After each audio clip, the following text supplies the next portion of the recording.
Nung ako po ay isa palang struggling broadcaster o naghikahos na mamamayag, maraming taon nang nakararaan, I reached out to my daughter with her. At nakita po kami ng aking anak sa kanya at ako po ay nagbigay ng tulong, pinansyal at mga regalo.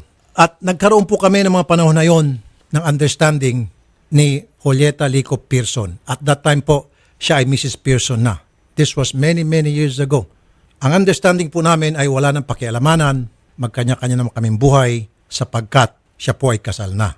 Dumating po yung time, this was last year December, na napag-alaman kong ikakasal na po yung aking anak sa kanya. Kinausap ko po yung mga kamag-anak niya para hingin po yung bagong number ng anak ko upang ako po ay makapagbigay ng tulong sa kasal. $10,000 as a matter of fact. Pero tumanggi po silang ibigay yung number ng bata